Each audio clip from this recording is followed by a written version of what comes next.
Bueno, vamos a ver en esta continuación de la clase de revisión sistemática y revisión narrativa, pues una breve empapada de los metaanálisis y pues cómo se pueden interpretar dentro de pues un contexto muy simplificado. No me voy a meter en extenso en todo lo que implica hacer un metaanálisis, ni tampoco me voy a meter en extenso en cómo se tienen que interpretar ah, todas las pruebas estadísticas a fondo. Es solamente una embarrada, una breve introducción para que puedan darle una interpretación muy general al metaanálisis y puedan sustentar las conclusiones o puedan llegar a las mismas conclusiones que tratan de llegar los autores.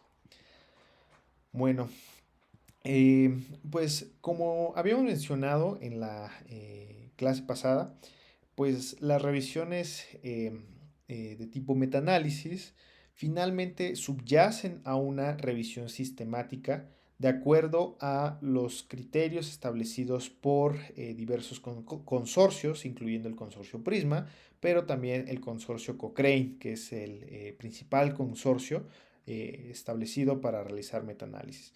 Entonces, lo primero que se tiene que entender del metaanálisis es que estos van a responder una pregunta específica de investigación. Puede ser una pregunta PICOT, estructurada con el formato que ya hemos venido trabajando, pero finalmente van a contestar una pregunta en específica en función a la evidencia publicada en diversos estudios originales. Ahora, algo que le va a dar una principal fortaleza a las revisiones sistemáticas y por ende a los metaanálisis es que va a haber criterios rigurosos para seleccionar aquellos estudios que van a estar incluidos dentro de una revisión sistemática o metaanálisis. Entonces, los criterios de selección son parte inherente de las revisiones sistemáticas y de los metaanálisis. Por lo tanto, los autores buscan depurar la información lo más selectivamente posible en torno a la pregunta de investigación. Y con ello se planea realizar una metodología para poder entonces derivar en una estimación de un parámetro de interés para una pregunta.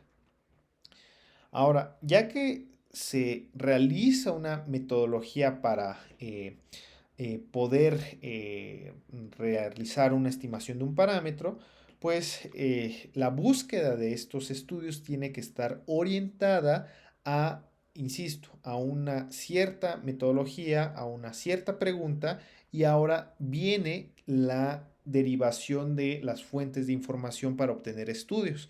Estos pueden ser de tipo PubMed o Clinical Key o la librería de Embase, pero finalmente hay muchos motores de búsqueda que me van a permitir justamente evaluar diversos tipos de estudios publicados en la literatura. Y ya que se tienen estos estudios, pues los autores aplican los filtros mencionados previamente para depurar la información y se obtienen o se presentan datos de manera cuantitativa. Es decir, si de 100 artículos que publicaron o que los autores encontraron que se encuentran publicados al respecto de una pregunta de investigación y después de esto se depura para obtener 20 artículos, pues de estos 20 pues se van a obtener cierta información de interés. Por ejemplo, número de pacientes involucrados, cuánto fue la estimación del parámetro de interés, cuánto representa dentro del tamaño de efecto cada estudio y pues otros parámetros que vamos a ver más adelante. Pero finalmente me va a obtener una estimación numérica en torno a cierto número de estudios publicados de acuerdo a un criterio de selección rigurosa. Y finalmente algo que no vamos a tocar a detalle en esta clase, pero sí es importante que lo conozcan. Toda revisión sistemática y particularmente los metaanálisis tienen que pasar por un proceso de evaluación de sesgos. Esto quiere decir que dentro de la información que se está extrayendo de cada artículo, pues se evalúe si la información está libre de cierto tipo de sesgos. Si se acuerdan, en la clase de sesgos, pues habíamos visto que estos eran, por ejemplo, sesgos de selección, sesgos de información, etcétera. Pero en general lo que busca evaluar o lo que se busca evaluar dentro de este apartado es de que, por ejemplo, no exista un sesgo atribuible a el instrumento o a la publicación de la información, etcétera. O sea, que la información que se esté extrayendo sea lo más cercana a la realidad posible. Entonces, lo que se busca esencialmente con un metaanálisis, voy a hacer un rayón en este gráfico, lo que se busca esencialmente es buscar estudios a través de una pregunta pico que me derive o en una pregunta de investigación o una pregunta clínicamente relevante que me derive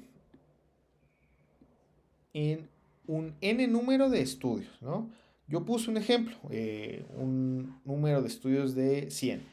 Y de esos, yo después de aplicar cierto proceso de depuración, me quede con un número selecto de artículos que sean lo más refinados para contestar mi pregunta de investigación. Vamos a pensar que aquí, pues, los autores encontraron 4 artículos que me van a ayudar a contestar mi pregunta de investigación para este metaanálisis. Entonces, de estos 4 estudios, ellos, los autores, o el objetivo del metaanálisis dentro de los autores, es que junten información con respecto a estos 4 estudios. Pero si se dan cuenta, la información es la misma para cada uno de estos estudios. O sea, si yo voy a juntar el número de pacientes, yo voy a juntar el país, voy a juntar el idioma de publicación. O sea, si yo voy a juntar información, esta información tiene que estar evaluada dentro de cada estudio. De tal forma que yo pueda, o los autores de los metaanálisis puedan extraer un tamaño de efecto. Esta es la finalidad, que se pueda extraer el efecto cuantitativo que encontró el estudio A, el efecto cuantitativo que encontró el estudio B, el efecto cuantitativo que encontró el estudio C y D. Y esto tiene que ver mucho con la clase que vimos de introducción a la estadística inferencial, donde, si se acordarán, habíamos visto que los estudios pueden verse como pequeños experimentos, donde vimos que el estudio A, vamos a pensar que lo hizo aquí Alexis et al, ¿no? Alexis et al reportó que, vamos a pensar en una pregunta Picot muy rápida, ¿no? Uso de antihipertensivos para disminuir la tensión arterial en pacientes con insuficiencia cardíaca y comparado con medidas no farmacológicas, ¿no? Entonces, el estudio de Alexis et al menciona que él encontró que los antihipertensivos, vamos a pensar en un IECA, ¿no? Disminuyen un 10 milímetros de mercurio mi, mi tensión arterial sistólica, ¿no? Y pues si se acordarán, en la clase de estadística inferencial mencionamos que un solo parámetro no es suficiente.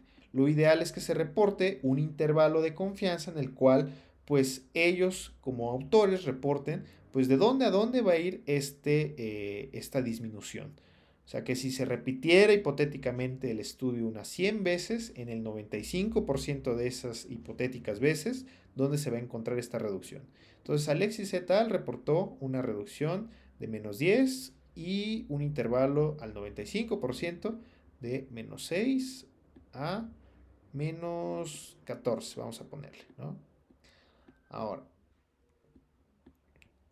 el estudio B. Este estudio lo condujo Katy y colaboradores. Y Katy y colaboradores hicieron un estudio similar en su laboratorio con una muestra específica, etcétera, etcétera, ¿no? Y ella encontró que la reducción fue de 15 milímetros de mercurio, ¿no? Y ella da una estimación de intervalos de confianza. Y la estimación de intervalos me dice que, de acuerdo a su estudio fue de menos 10 a menos, vamos a pensar que a menos 17, ¿no? Ok. Y así con el estudio C, que vamos a pensar, lo hizo Leti y colaboradores. Y el estudio D lo hizo Daniela y colaboradores, ¿no? Entonces, cada estudio pudo haber derivado en eh, una estimación puntual diferente. Vamos a pensar que aquí fue de 10, 15, el de, ¿quién dijimos que era Leti, ¿no? Vamos a pensar que derivó en 12, ¿no? En estudio D, vamos a pensar que derivó, que fue de esta Daniela, ¿no? Que derivó en una estimación de 9, ¿no? Y los intervalos, si se dan cuenta, van a coincidir. O sea, lo ideal es que coincidan. O sea, que sea de menos 6 a menos 14, de menos 10 a menos 17. O sea, que en algún punto se sobrelapen, ¿no? Entonces, la idea de los metaanálisis es justamente sacar este tamaño de efecto y lo que aplica o lo que se busca aplicar con este tipo de estudios de metaanálisis es ponderarlos todos dentro de un solo tamaño de efecto. O sea, que un autor, de acuerdo a ciertos criterios de búsqueda para contestar una pregunta en específico de derivado y que derivó más bien en cierto número específico de estudios, pues me indique un tamaño de efecto combinado de estos cuatro estudios, ¿no? Entonces la idea fundamental es esa de los metaanálisis, que yo pueda combinar el efecto o yo pueda sumar todos estos estudios que se han publicado de manera aislada y estimar un efecto combinado dentro de una pregunta de investigación. Ah, ya. Entonces, los metaanálisis per se, pues van a compartir características con la revisión sistemática. De hecho, las revisiones de tipo metaanálisis nacen de las revisiones sistemáticas y comparten ciertas características de pues escritura, reporte, al final contestar una pregunta en específico, pero lo que va a diferenciar el metaanálisis es que el metaanálisis busca combinar los resultados numéricos de dos o más estudios. Y estos pueden ser, por ejemplo, ensayos clínicos, casos y controles, cortes, un mix de estos tipos de estudios, con la finalidad de dar un promedio, entre comillas, es un promedio hipotético. Ahorita vamos a ver a qué nos referimos con eso. Y esto para darle un enfoque a, más bien una cuantificación a esta incertidumbre. Ahora, que se realice un metaanálisis puede tener incluida o no la parte de una revisión sistemática. ¿A qué me refiero? A que los metaanálisis puede que incluyan esta parte de reportar pues todo el proceso, vamos a ponerle narrativo, perdón, vamos a ponerle mejor el término de reporte escrito, pues de cuántos artículos se derivaron en tantas conclusiones, o sea, ser un poco más específico en torno a la pregunta de investigación, ¿va? Entonces, ¿qué se necesita para hacer o más bien, qué es lo mínimo indispensable que se tiene que hacer para poder saber que estoy leyendo un metaanálisis? Um, Bueno, más bien esto me adelanto un poquito, pero finalmente, ¿cuál es el objetivo de los metaanálisis más bien? O sea, el objetivo fundamental de los metaanálisis es, insisto, cuantificar esta incertidumbre en torno a una intervención, una prueba diagnóstica, un efecto. O sea, pero finalmente dentro de una estructura de una pregunta Picot, si se acuerdan, la I de intervención o exposición pues representa pues un factor de riesgo, una medida farmacológica, una prueba diagnóstica, etcétera. Pero finalmente los metaanálisis lo que buscan es cuantificar el efecto atribuible a este componente de la pregunta PICOT, al componente de la I. Entonces, esto al final me va a incrementar la potencia estadística, que es un concepto que vimos en la clase de análisis inferencial. Se acordarán, la potencia estadística deriva del complemento del error tipo 2. O sea, si se acordarán, el error tipo 2 radica en que, a grosso modo, que existe un efecto farmacológico, pero, o existe un efecto como tal sobre un fenómeno en salud, pero que el estudio no lo pueda evaluar, o más bien no lo determine como tal. O sea, es básicamente eh, no recetar una medida farmacológica que pueda ser de utilidad. Entonces, al incrementar la potencia estadística, yo estoy disminuyendo el error tipo 2, ¿ok? Entonces, si yo aumento la potencia, si yo aumento la potencia y yo disminuyo el error tipo 2, entonces yo voy a garantizar de que si existe un efecto real atribuible a la intervención, vamos a pensar en una intervención farmacológica, entonces yo estoy garantizando que o yo voy a tratar de garantizar que efectivamente existe un efecto como tal, ¿va?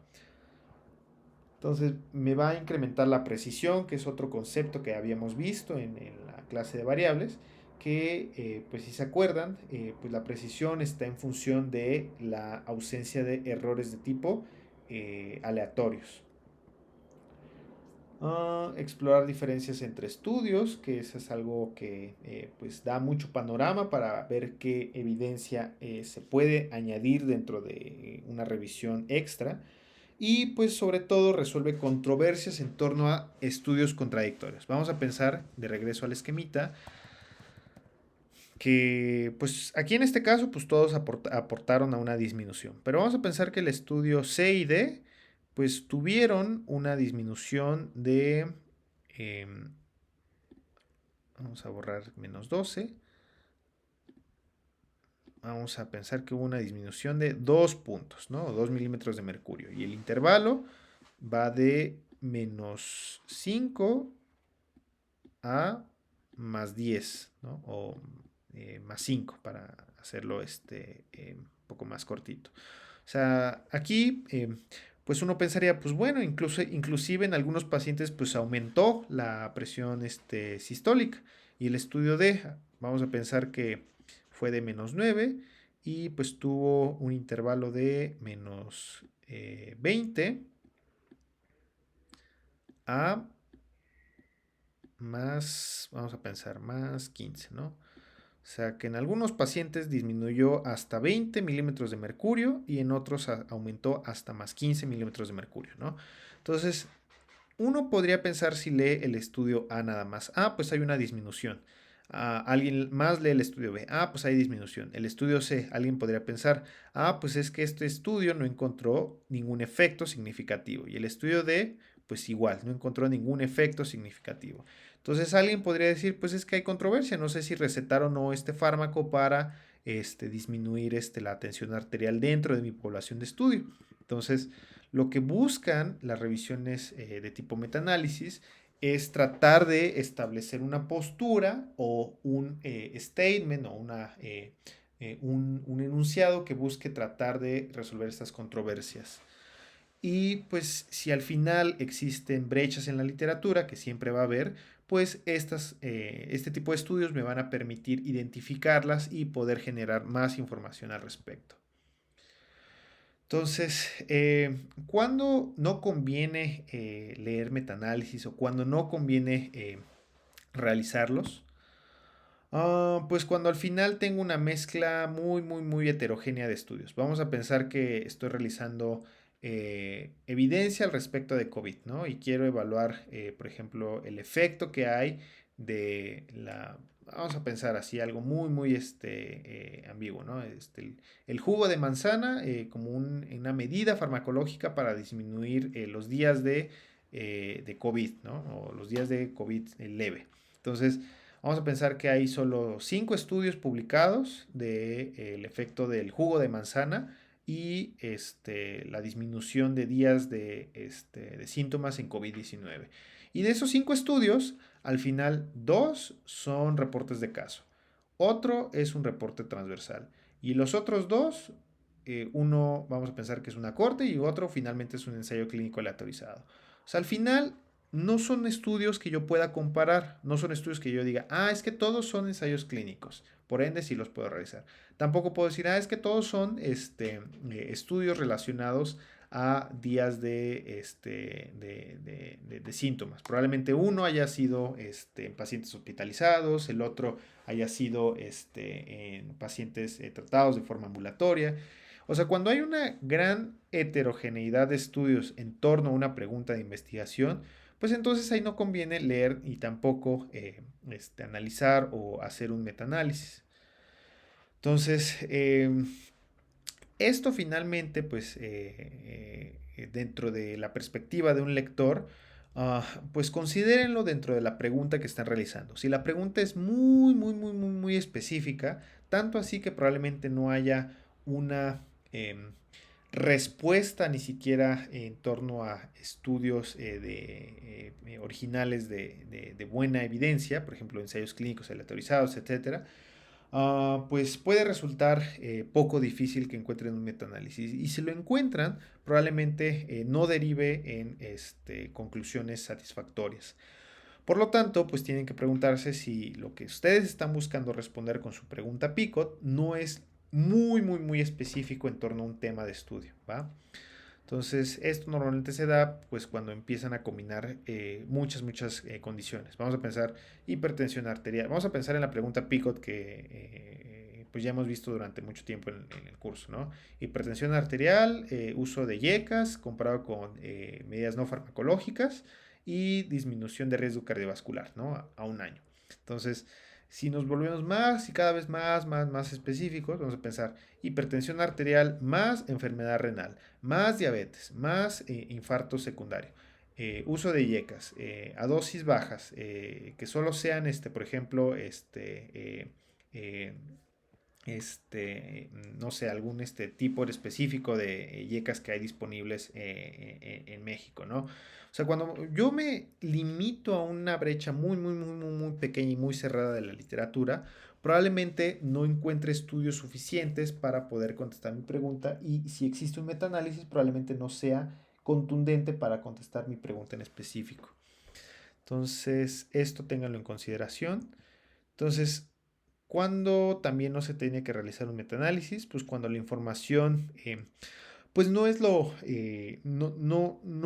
derivó en una buena calidad metodológica. Y eso se puede interpretar de manera muy simplística entre que si la información es basura, el metaanálisis probablemente también derive en una conclusión basura. O sea, si no hay una evidencia contundente de artículos originales que yo pueda realizar dentro de un metaanálisis, pues probablemente el metaanálisis también derive en conclusiones poco fiables, vaya.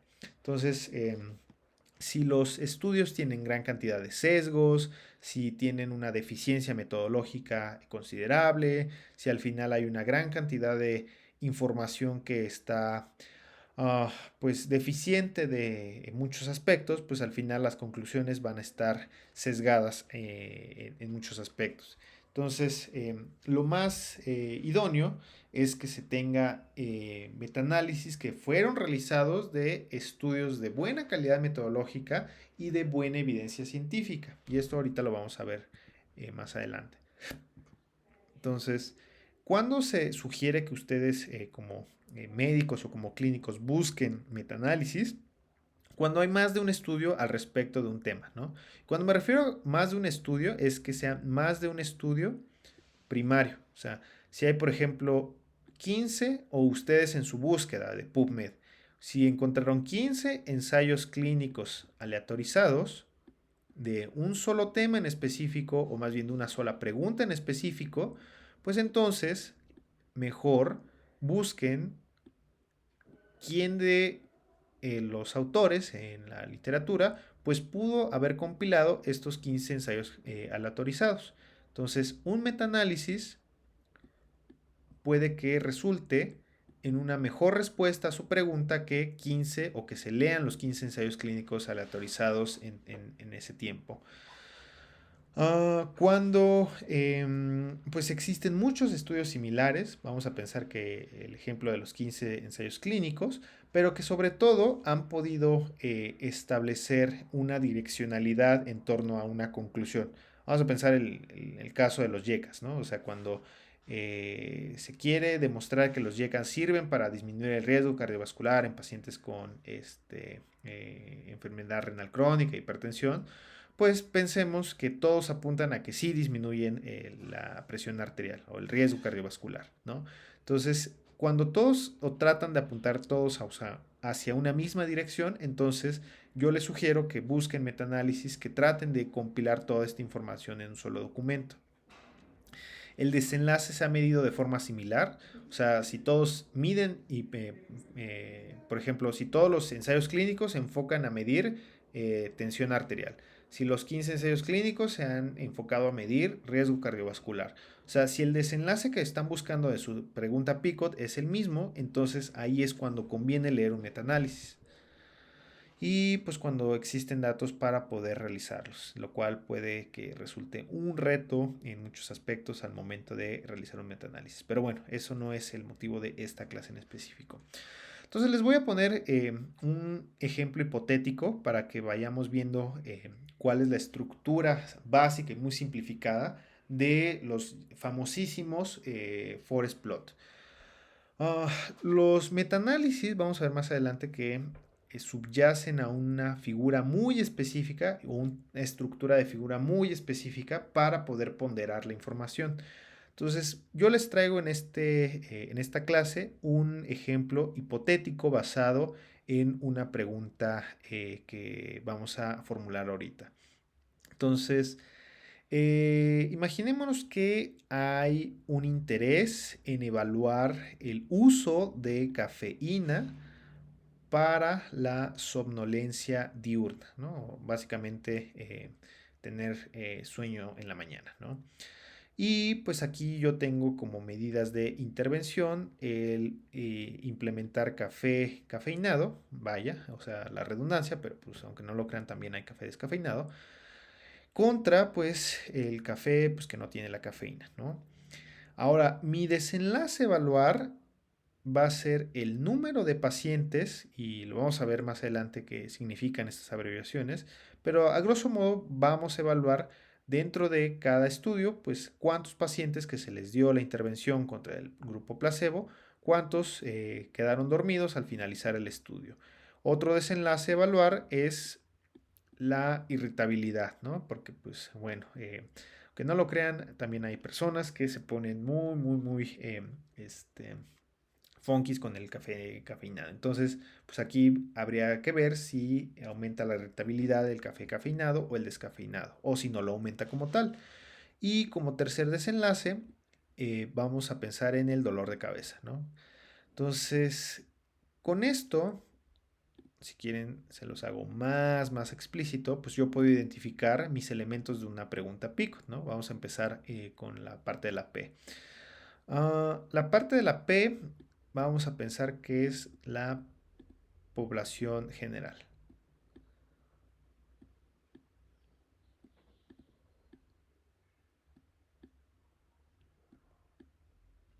La parte de la I sería el uso de café, vamos a ponerlo aquí, el uso de café cafeinado. La parte de la C sería el uso o la comparación con un café descafeinado. Y la parte de la O, pues aquí tengo tres O's. Vamos a pensar que a mí me interesa evaluar como O de desenlace, pues el estar dormido al finalizar el estudio o al finalizar la toma del café. La O, el nivel de irritabilidad medido por, vamos a pensar, una escala hipotética y el dolor de cabeza. Ahora, dentro de la clase y a manera de participación, ¿quién se animaría a construir una pregunta Picot, o sea, de manera escrita, pues, con estos elementos?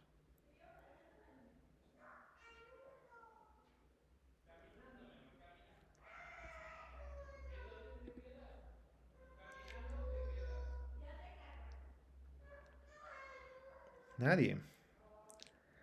Ni por doble participación. Les A ver, en el chat. sí, adelante, Leti. Ana, que si la escribíamos en el chat, ¿no? O se la decimos así. Pues, o sea, lo digo a manera como de voluntario para participar, o sea, por doble participación. Si quieres, Ok. Leti y Irene. Bueno, no sé si quieras participar ahorita, Leti, para que lo vayamos escribiendo. Sí. Bueno, tengo como la vaga idea de en la población general. A ver, Ajá, en personas que presentan somnolencia ajá. diurna, déjenla ir. Eh, eh, déjenla, compongo bien porque como que el aire está muy al aire, ¿ok? No te preocupes.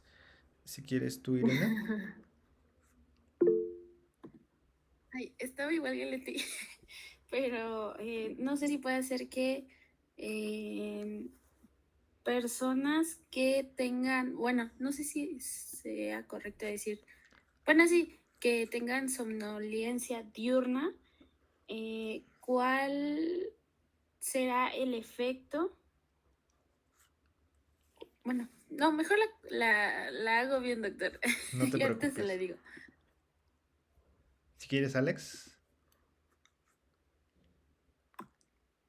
A ver, yo tengo esto. En la población general con somnolencia diurna, eh, ¿cuál sería cuáles serían los efectos? A ver si me fue la idea.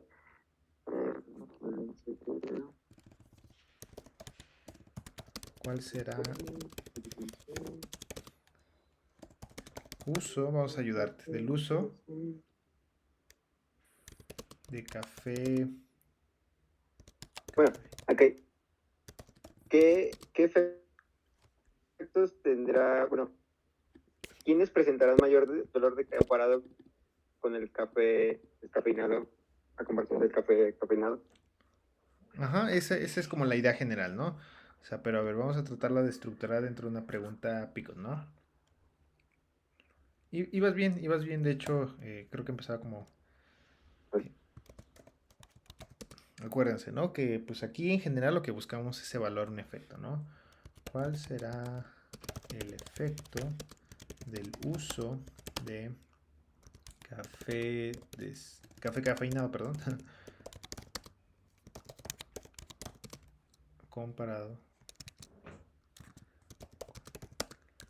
café descafeinado sobre, em, insisto, esto tal vez pareciera como muy burdo, pero pues sí es importante como tener integrado pues el desenlace de manera textual sobre que dormido al finalizar el estudio en la población con somnolencia diurna, ¿no? ¿Algo así querías decir, Alex?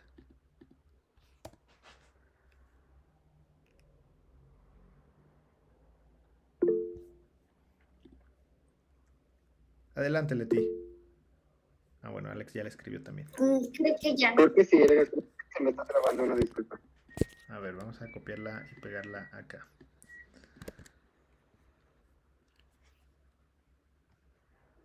Ok. Adelante, Leti. Va tu propuesta.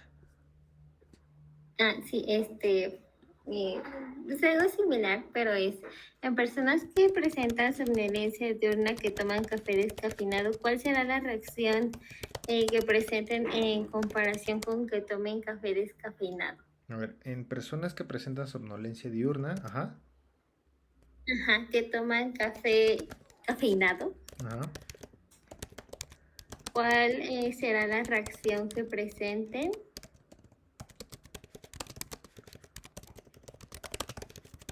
Ajá. en comparación con que tomen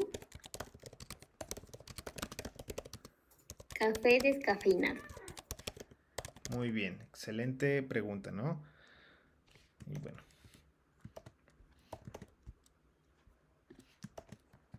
Así, ¿no? ¿Cuál será la reacción? O bueno, si quieren como para evitarnos como el primer desenlace y el segundo que es un poco más tangible, ¿cuáles serán los niveles de irritabilidad, ¿no? Que presenten en comparación con los que tomen café descafeinado?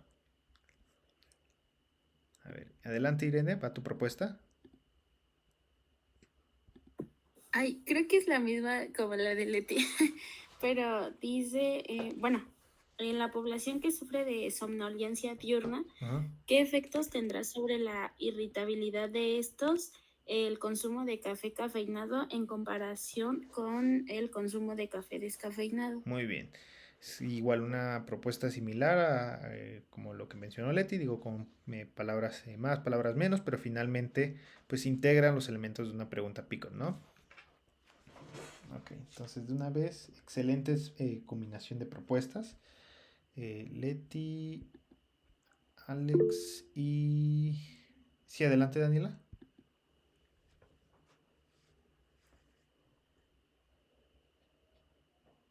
Igual, igual quería colocar una pregunta, pero no sé si esté bien. A ver, vamos a ponerla. La escribí en el chat. Ah, es que como no puedo verla en el chat. A ver. Oh, bueno, también se la puedo decir.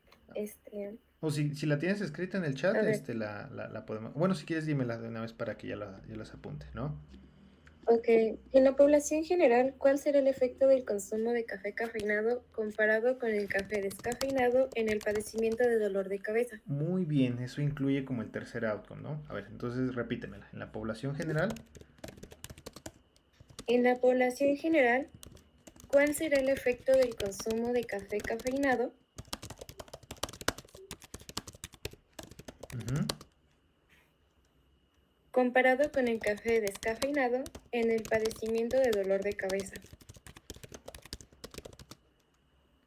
en el padecimiento de dolor de cabeza, ¿no? Sí.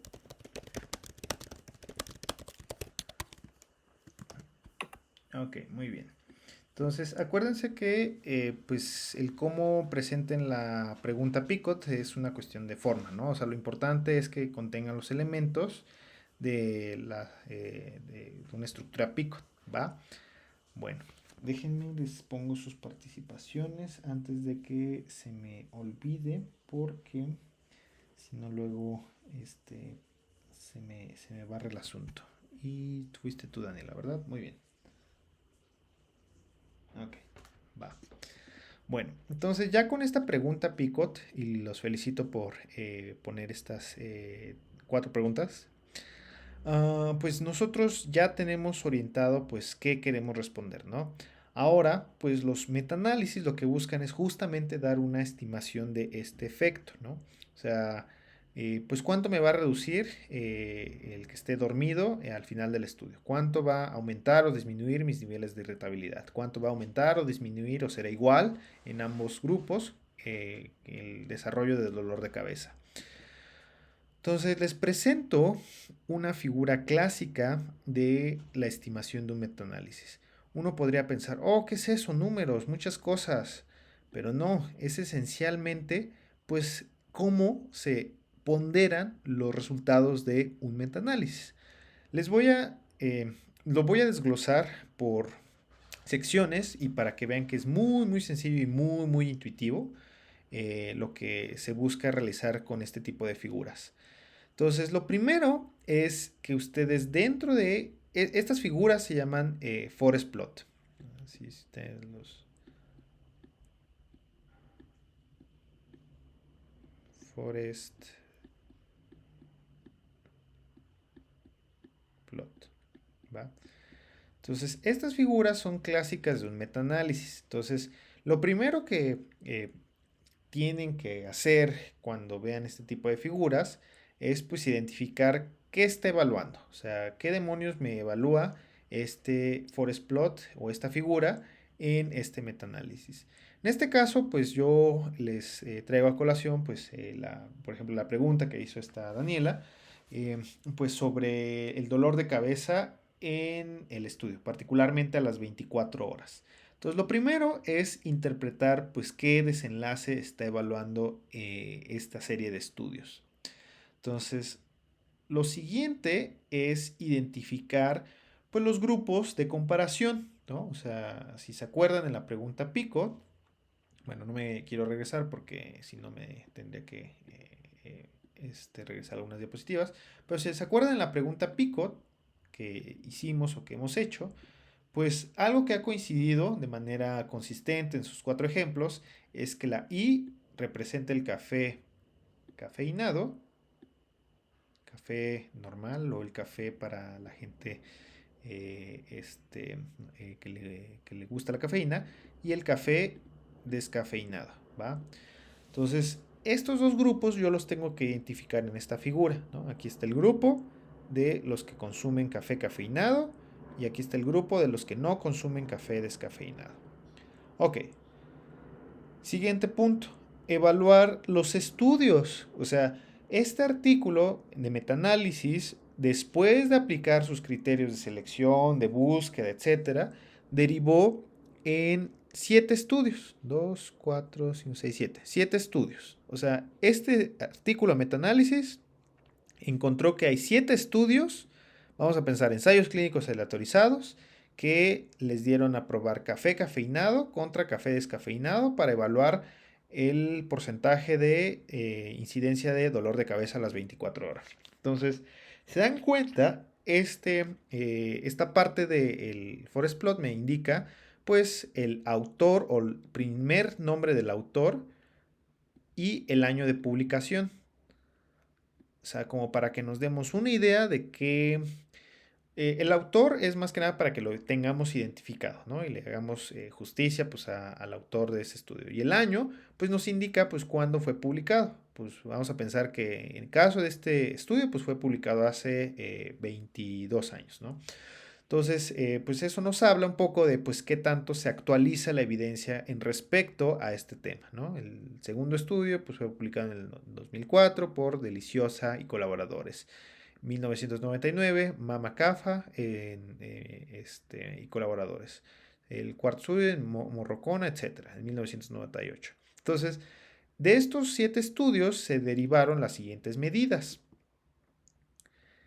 Aquí podemos observar que existen 2 columnas por cada grupo de intervención. Este es el grupo de la I y este es el grupo de la C, ¿no? El grupo de intervención y el grupo de comparación. De el total de pacientes que se incluyeron en este ensayo clínico, 2 desarrollaron dolor de cabezas, 2 de 31. De este siguiente estudio, 10 de 40. De este siguiente estudio, 12 de 53. Pero ojo, esto es solamente dentro del grupo cafeinado, porque si nos vamos al grupo de descafeinados, pues tenemos algo similar. Tenemos que 10 de 34. Se sobrelapó. Tenemos que 9 de 40. Si quieren, aquí con el puntero. 9 de 40, 9 de 61. O sea, dentro del mismo estudio, en el grupo de intervención, 12 de 53 desarrollaron dolor de cabeza, mientras que en el grupo descafeinado, 9 de 61 desarrollaron el dolor de cabeza. Entonces, la tercera parte es identificar la frecuencia o el parámetro que yo estoy buscando. Ahora, esto lo vamos a ver también en la próxima clase. Se traduce bueno, me adelanto un poquito, pero finalmente yo puedo combinar el total, o sea, la suma total de participantes dentro del grupo de intervención y la suma total de participantes dentro del grupo control. O sea, si yo sumara el 31 más el 40 más el 53 más el 15, pues me daría este 277. Es como si yo hubiese hecho hipotéticamente un estudio de 277 grupos que yo les puse café cafeinado y un estudio donde yo puse 290 grupos controles con café descafeinado, ¿no? Y al final, pues yo también puedo hacer lo mismo con el total de eventos. 58 desarrollaron dolor de cabeza sobre estos 277 y 46 de 290 sumados. Entonces, esto deriva en... otra vez me adelanté. El peso del estudio representa cuánto dentro de este 100% hipotético. Si se dan cuenta, aquí yo tengo la suma de los pacientes que les di café cafeinado y la suma de pacientes que yo les di café descafeinado. La suma de estos dos pues me va a dar el 100% de un universo hipotético. El peso representa qué porcentaje de este 100% hipotético, o sea, de la suma de 277 más 290, que para que vean que no les estoy mintiendo, 290 da 567. Aquí déjenme, le pongo 567. Si yo de estos 567 pacientes hipotéticos que se sumaron de estos 7 artículos, pues cuánto es el porcentaje que le corresponde al primer estudio. O sea, se dan cuenta y ustedes dividen 34 entre 567, me va, y lo multiplican por 100 para dar una proporción, me va a dar en 5.9 o 5 o 6% más o menos. Esto ya al momento de ajustarlo, pues me va a dar un peso aproximado del 6.6, o sea, un peso aproximado en función de... perdón, es que tenía que haber sumado el total de 31 y 34, con razón no me salió. O sea, pero finalmente me va a dar la proporción de pacientes que aportó este estudio, la proporción de pacientes que aportó este estudio y este otro. ¿Se dan cuenta? Esto se puede interpretar como el número de pacientes que me está aportando a mi universo de estudio. Y aquí veo que el estudio de Norsk Café de 1998 es el estudio más grande o el estudio que más pacientes reclutó para contestar esta pregunta. Y por fin, lo que les decía, si yo quisiera estimar un tamaño de efecto, aquí yo lo puedo estimar a manera de una razón de riesgos. Lo vamos a ver más adelante, pero finalmente me está dando un efecto en relación a mi intervención, que en este caso es el café cafeinado. A grosso modo, la razón de riesgos me está hablando de cuántas veces más o cuántas veces menos mis pacientes van a desarrollar mi evento comparado con el grupo control o con el grupo de referencia. Bueno, en este caso, la medida de razón de riesgos del primer estudio fue de 0.22, ¿no? O sea, me va a decir que comparado con el grupo, una forma muy rápida de interpretarlo sería que de el grupo cafeinado, el 0.22% de los pacientes que se les dio, no, lo estoy diciendo mal, disculpen. Vamos a verlo con este 3.4, que puede ser más interesante. Y eso lo vamos a ver la próxima clase, pero me estoy adelantando. O sea, comparado con el grupo de pacientes que se les dio café descafeinado, hubo 3.4 veces más pacientes que desarrollaron dolor de cabeza en el grupo con cafeína que en el grupo de pacientes que se les dio café descafeinado. Y esto, si se dan cuenta, pues tiene un intervalo de confianza. Vamos a ver en la próxima clase qué implica estos intervalos de confianza. Pero a grosso modo, esto se puede combinar dentro de un solo parámetro de estimación. O sea que aquí dicen, bueno, ¿y este 1.38 qué se traduce o cómo se puede traducir? Les adelanto, porque esto es una medida de riesgo, una medida de asociación.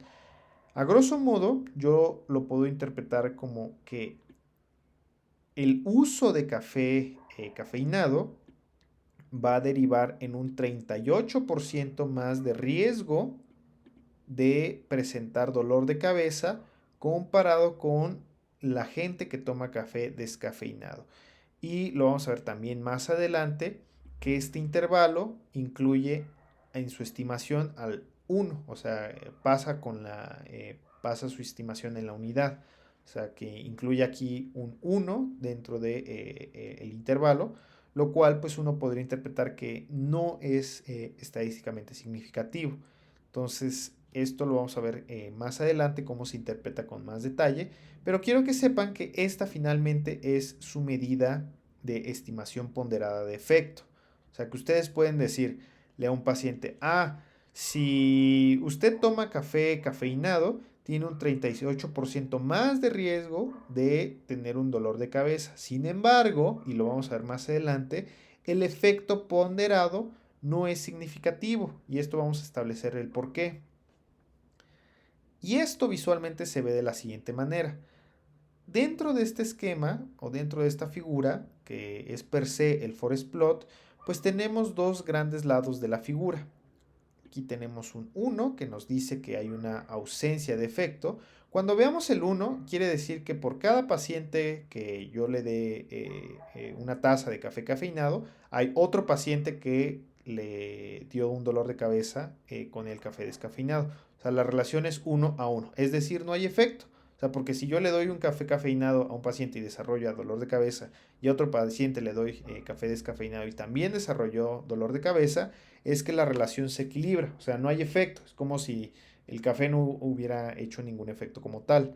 Entonces, aquí es como nuestra línea de referencia. Del lado derecho, pues tenemos pues las medidas o el efecto que favorece al café descafeinado. Y de este lado, pues tenemos a las medidas que favorecen a el uso de café cafeinado, o sea, el café normal. Entonces, si se dan cuenta, la mayoría de los estudios tienen su estimador puntual hacia el lado que favorece el consumo de café descafeinado.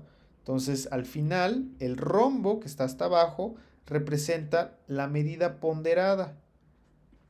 Es decir, que este rombo representa pues la suma de todos estos estudios dentro de un estimador puntual con un intervalo, ¿no? Los puntitos de los rombos son los intervalos y el centro del rombo es como este estimador puntual.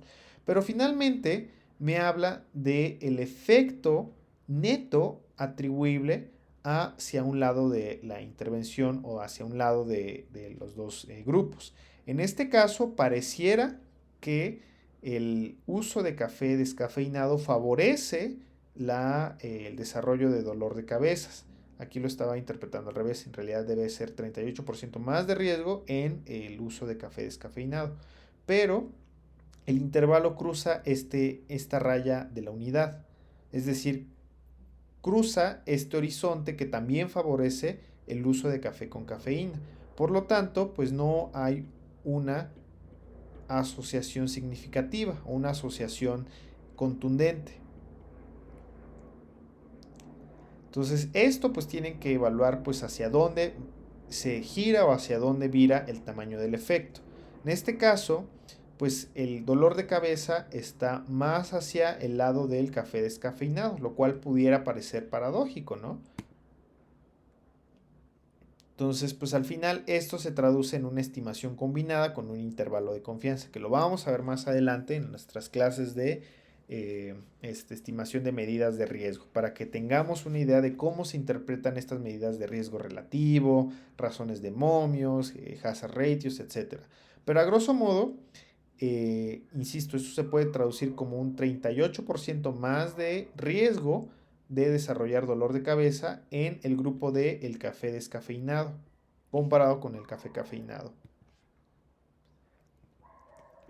Y antes de que se me olvide, estas medidas finalmente representan pruebas estadísticas para evaluar la heterogeneidad y el tamaño del efecto total.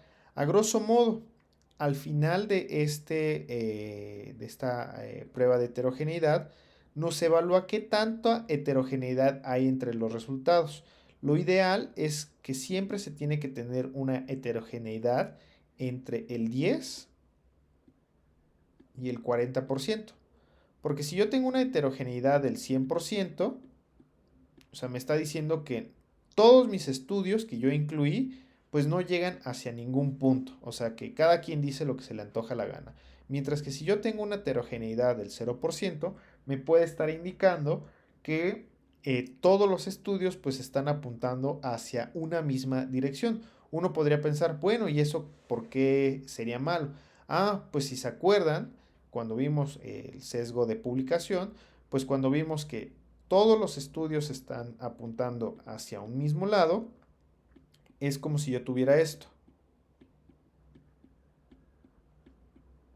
O sea, la ausencia de heterogeneidad me puede indicar que solamente se están publicando resultados hacia un lado de la intervención, lo cual no necesariamente me implica que exista una controversia real en torno a un efecto que estoy evaluando, ¿va?